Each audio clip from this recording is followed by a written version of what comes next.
What's up, everybody? It's Brandon, and I'm back with another Top 5 Thursday. This one I thought was really interesting until I decided upon doing it, and I realized that there's not as many people for this top 5 as I thought there was. Yeah, you'll see here in a second. This was one inserted by Sir Willie Moore. He was actually the first person to comment on the top 5 Thursday suggestion in the group Box Office Banner Movies. So if you want me to do one of your top fives, comment in them top 5 Thursday suggestions, and I will decide if I do yours. Now, upon further review, I probably shouldn't have done Willie's, but I was like, you know what? I decided I wanted to fucking do this. I'm going to go through with it and do it the best I can. And that would be, I'm trying to think of how he worded it. It was like top 5 people, because my name's Brandon, so it was like top 5 actors named Brandon or movies.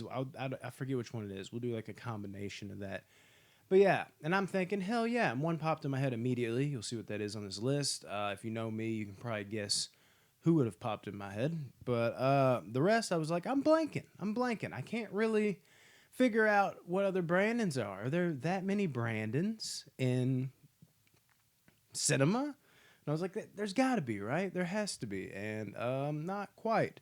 Let me just say this. I was like scrolling. I was looking at like this like Brandon's and acting or something thing.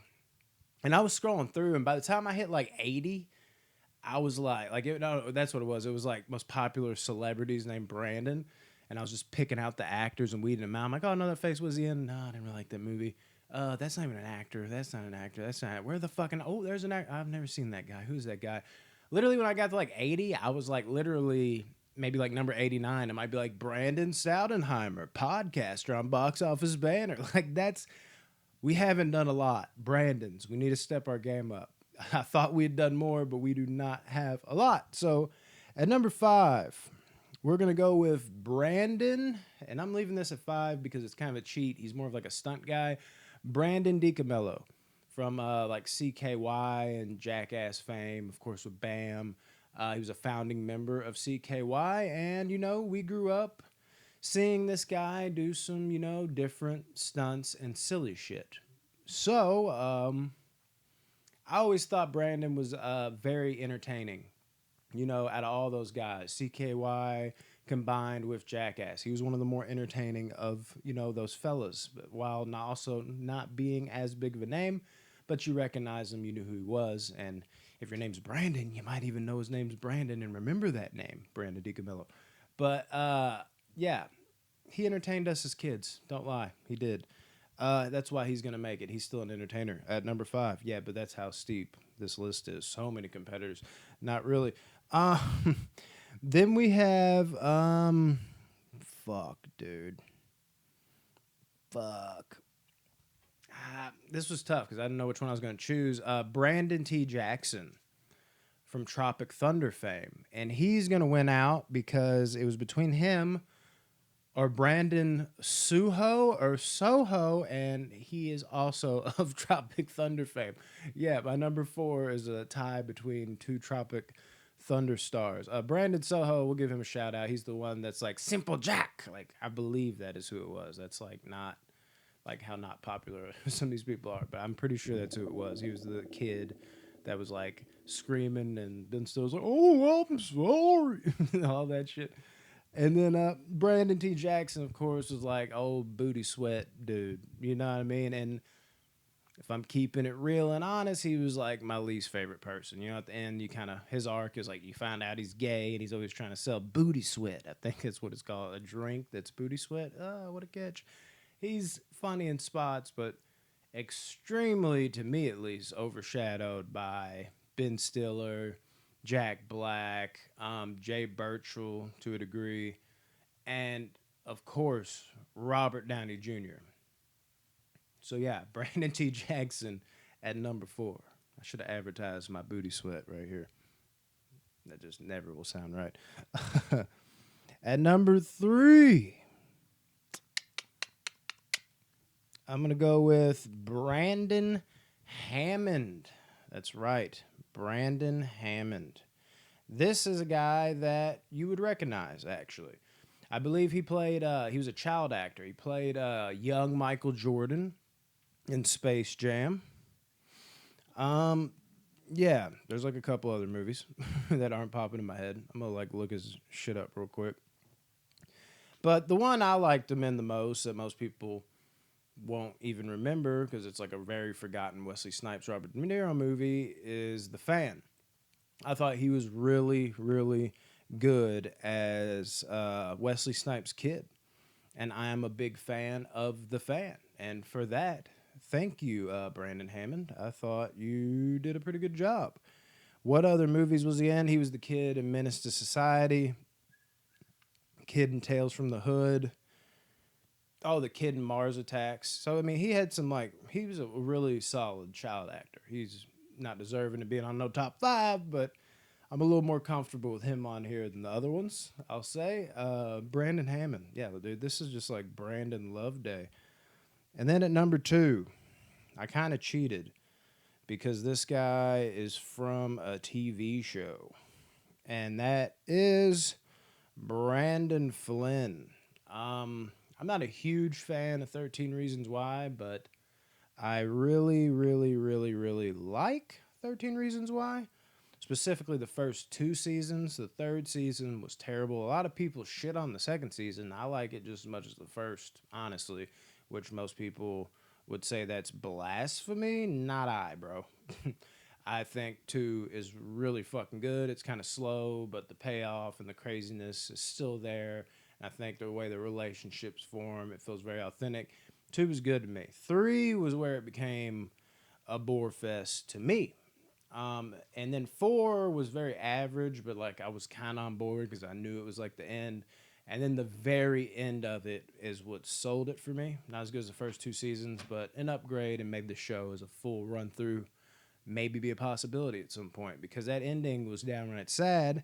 And Brandon Flynn was a big reason for that. So, spoiler alert, if you've never seen 13 Reasons Why, you'll need that many reasons to cry at this. Yeah, it's sad as fuck because, you know, Brandon is this guy, Brandon Flynn, I should say Justin in the show is this guy that's like a drug addict and you root for him. He's a very like likable character. There's also times where you're like, I'm just fucking disappointed in you, Justin. Like there's his moments where you're very upset with him as a character, but you're also like on board when that progress is just showing strong and the relationship between him and Dylan Minette's character, it really grows and you grow with them.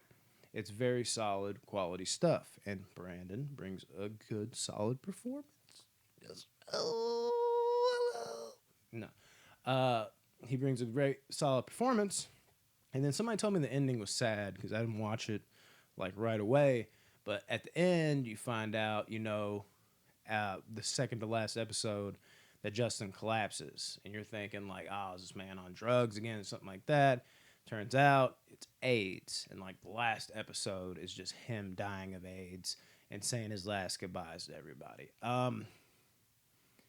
This is a better performance and part of a sadder moment of anything from anybody else here. He wouldn't be in my top 5 of anything, but like this is a type of like building block where I could be like, oh, and this guy was in this and this was really good. So I gotta at least give him that. He's the first guy that would like have like a movie and or show that could land him on this list, but he'd need a little more to be in a top 5. But at least, you know, there's that little portion that somewhat warrants it. And then the number 1 that I thought of and thought I would have plenty more to choose from, I was like, I'm just blanking on the spot. No, this truly is like the one amazing Brandon. And that's Brandon Lee, people. Brandon Lee is like an extension of me. I know that sounds really fucking weird. I'm not for him, even though he's gone, rest in peace. But like from my youngest age, I remember watching Dragon, a Bruce Lee story. And I remember them being like, we're going to call him Brandon. And at the time, I was so young, I was like, wow, how improbable is that? Like, to me, I'm like, the 2 Brandons of the world, like, that were the only 2 people ever. So, like, every time I thought about my name for the longest time, I thought about him immediately, too. Then I got older, you know, didn't have to get much older, maybe first grade, second grade, and I'm like, There's a lot of Brandons out there, isn't there? Apparently not in the fucking actor world, Jesus Christ. But in general, there's a lot of them. So sounds dumb, but every time I think about my name, immediately it's like Brandon Lee pops in. So that was immediate. And of course, I got to mention just all his great movies. I mean, I can go on and on. Of course, Showdown, Little Tokyo. But I'll just say, just the most underrated one, probably Rapid Fire. That's just a really, really fun action movie that a lot of people miss out on. That I think is definitely worth watching and revisiting if that's your niche. And then, of course, the almighty of almighties, the cult classic of all cult classics, The Crow. How could you not love The Crow? We reviewed it on our channel probably about 7 months ago. Like, yeah, now I'm rhyming all this shit. That's what this Brandon does. But yeah, Brandon Lee's got to come at number one with all of those flicks. And that is the story of actors named Brandon. Yeah. And I got to tell you, man, I've been thinking about switching up the formula a little bit because the more and more we've done these, there's always more top fives you can do. But at the same damn time, sir, we still have used a lot because I've been doing these every Thursday for like a year. And maybe this could be like the one thing like Monday Mayhem where Top 5 Thursday can be a little bit of like everything. Like it doesn't have to be an actor. Like that would really help me in this situation. Like I was thinking of different like basketball players, like Brandon Roy. That's probably one of my favorite Brandons that's ever entertained me. Like I love watching his game. His career was cut too short. A big one for me, not Brandon Roy, but Brandon Boyd, the lead singer of Incubus. Fucking love some Incubus. So like you see what I mean. I could have mixed some people in. I'm trying to think of other, athletes and shit like that. There's a few, Brandon Jennings, Brandon Jacobs, Brandon McManus, the kicker for the Browns. Like there's more. I could have played around with a little more here. So that probably would have helped me quite a bit. But in the end, for now at least, maybe we'll do this revised and you'll get my actual list with every entertainer on it. But this is my sham together best effort of putting together a top 5 of like actors named Brandon and some of their roles and some of their movies. Thank you for the top 5, Willie. And honestly, I hope you enjoyed it because I really did my best here. But as I said, like I just was getting deeper and deeper. I'm like, damn, us Brandons need to, we need to get a little more involved. Anyways, man, love you guys. And Willie, I'll see you at work tomorrow, you big fucker. Peace.